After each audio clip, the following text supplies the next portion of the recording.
Good afternoon, evening, morning, whatever time you might be watching this. It's me, Keith, coming at y'all again with another cooking session, cooking video. Today I'm going to make for you some surf and turf, a little different twist on surf and turf. I was at the store today and I got my salmon that I get normally for fish or whatever. And I saw these really nice filet, beef tenderloin fillets. And I decided I was going to do surf and turf. So that's what I'm making today, surf and turf with salmon and beef tenderloin fillet. So a 5 ounce piece of fillet and an 8 ounce piece of salmon. And I love pasta. I really do. I didn't want to give up pasta. I had to because my sugars were out of control.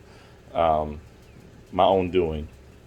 But I'm better now. But anyway, I still have to eat healthy. So I got this edamame and mung bean fettuccine. It's the first time I've tried this. So cooking today, you cook it like you normally cook pasta, um, with boiling water with some oil. I put some my extra virgin olive oil in and some salt, and that's water is boiling right now. This is the box. What it looks like. I got this at Natural Grocers. You probably could get it at any health food store. They have some other alternatives, but this one has, let me see, 20 grams of carbs, but it has 14 grams of fiber, so it only has 6 grams of net carbs. So if you didn't know that, when you're looking at um, the nutritional value on a box of anything, uh, you can take the dietary fiber and subtract that from the carbs because your body doesn't digest that. It takes that away. I don't know exactly how it works entirely, but talk to any nutritionist, and you're looking at that, you can take the fiber, the dietary fiber, and subtract that from the carbs. So this has 14 grams of fiber, 20 grams of carbs, so that means it has 6 grams of net carbs, which is perfect per serving. And the serving size on this is 2 ounces. And so I'm going to cook the whole box. I'm not going to eat the whole box. All right? So we'll get started cooking in a minute. My water's already boiling. Turn it around so y'all can see it over there. That's my water boiling. So I like to show you guys my ingredients before I start cooking. So in the pasta, I'm going to put these vegetables, some onions, red and green bell peppers, and those are crimini mushrooms, and of course some spinach. Spinach is very good source of fiber and iron. Mushrooms have other nutrients. I can't remember what they are, but y'all can look that up. But they are good for you. You don't have to put mushrooms in it. Some people don't like mushrooms. I love them. Bell peppers are very high in vitamin C, and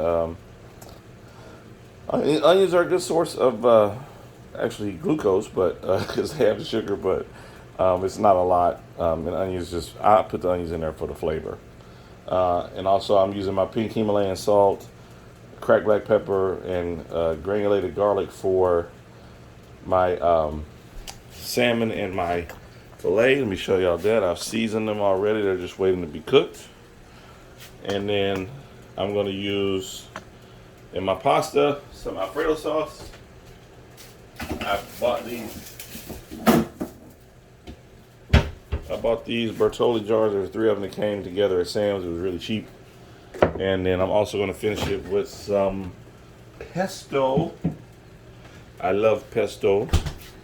There's my Seggiano fresh basil pesto. This is organic pesto. I got it from Natural Grocers.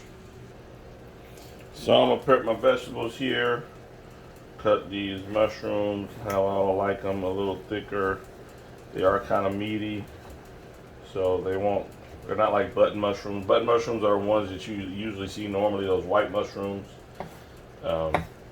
These are crimini, so they won't. That's the word I'm looking for. They won't like dissolve or shrivel up like white button mushrooms do.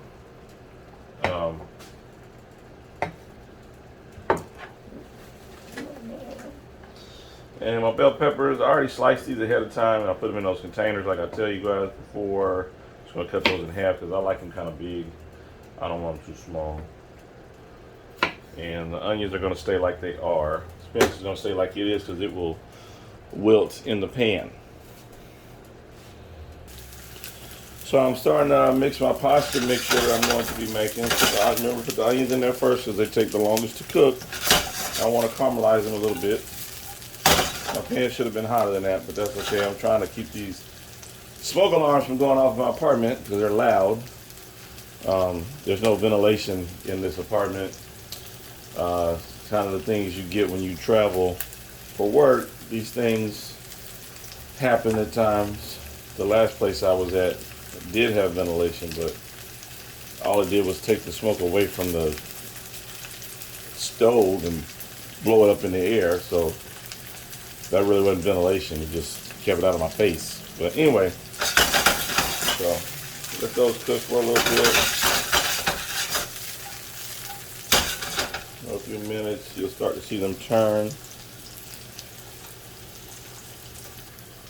So whatever pasta you're cooking, you want it to be al dente. That's why I like, you want it al dente is soft but firm. You don't want it mushy. If you cook pasta too long, it gets mushy. This is a little more delicate because it's not made with semolina flour. Okay, and then these onions are starting to caramelize. That's what I said. I said the word turn and I stopped.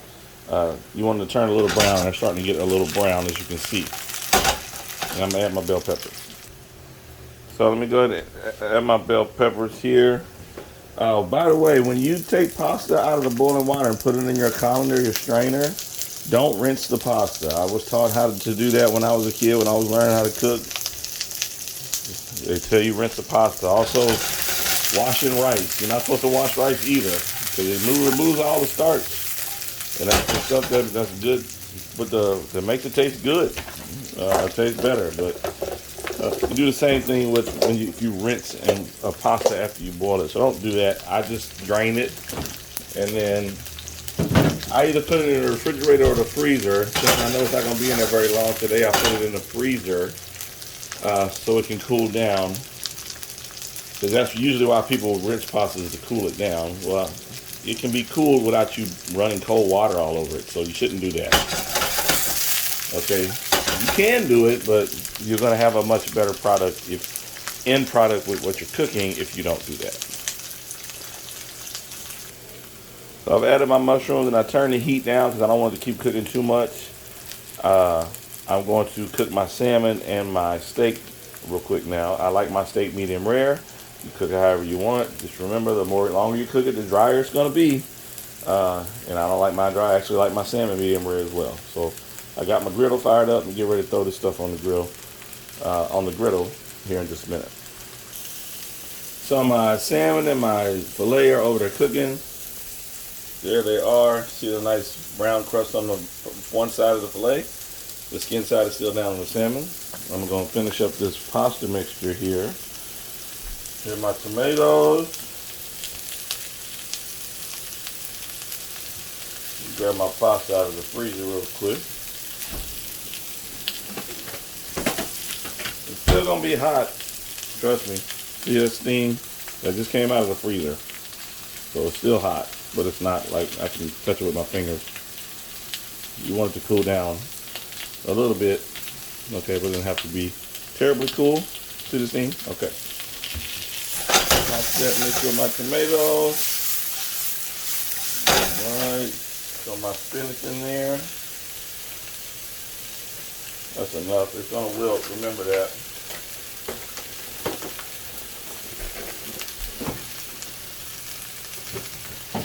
It looks like a lot of spinach right now, but trust me, it's not going to look like a lot in a minute. We'll toss that a little bit. Come over here. Flip this salmon over. Oh, let's spray this side.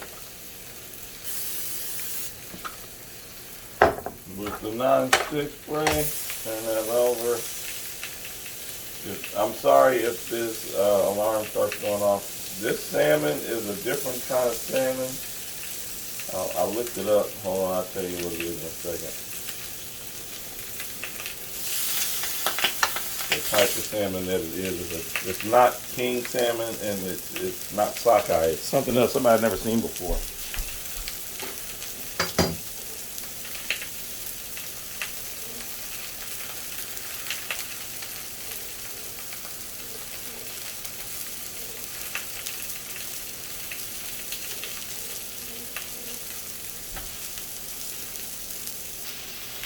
I think it's called Chinook salmon, but anyway, it's a different color. It's not that pink. It's more of a reddish color.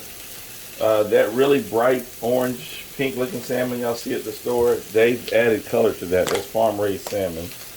There's nothing wrong with it. I eat it all the time, but I'm just letting you know.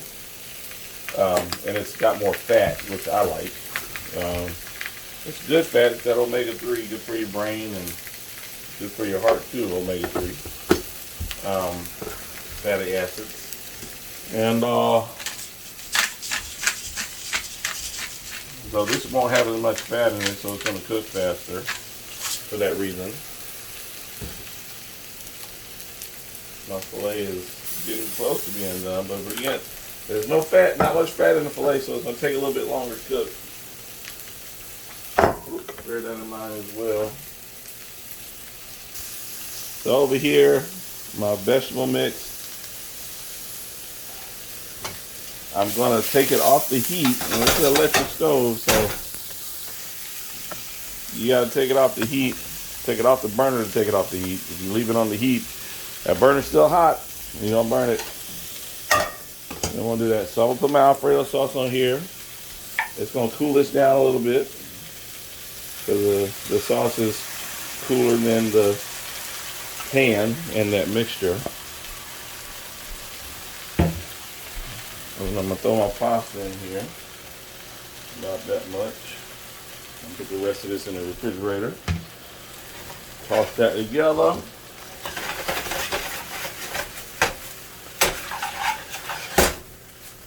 Stir and toss. Stir and toss so you can get a good, even distribution with your vegetables and your pasta and your sauce.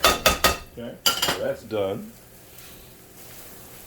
And when you're cooking pasta of a different type, like that edamame and mung bean pasta, or if you're cooking almond flour pasta or something like that, make sure you look at the directions on the box, because you're not going to cook it the same length of time that you do regular pasta. It's usually probably going to cook a lot faster than a regular pasta. Keep that in mind, because you don't want mushy pasta. If I already said that in a video, I apologize, but I just wanted to reiterate it if I did say it. And if I didn't say it, I want to make sure I did say it. So, good pasta. If you go to a nice Italian restaurant or any restaurant that serves pasta and they cook it right, it should be somewhat firm. Not crunchy. It shouldn't be crunchy, but it should be somewhat firm, but still be able to be bent and twisted like you normally do with regular pasta. So when you're cooking for other people or like a video like what I'm doing, presentation is everything. You're not supposed to heat up pesto, but you can. I do it. I do it. I'm just going to put it on here cold. The pasta is nice and hot. Garnish that on the top there. Pesto is kind of strong, but that's okay. I don't mind it. I love it. It's delicious stuff for me. Okay.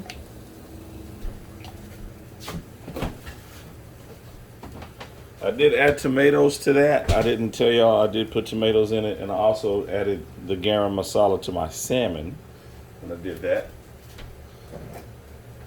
A little secret ingredient here, black truffle oil. This stuff's expensive, but it's good. But this, I got this from Sam's. This big bottle of it was 12 bucks. Oh, that smell is wonderful. Put a little bit on that, not too much. Drizzle some on there. It's very strong and pungent.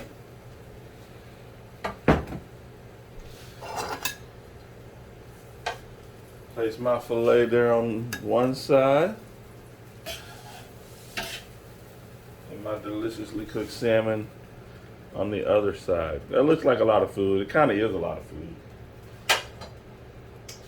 But that is it. Let me zoom in a little bit so you guys can get a better picture of that. There it is, my surf and turf. Salmon with a 5-ounce beef tenderloin filet. Mung bean and edamame pasta, fettuccine pasta with Alfredo sauce.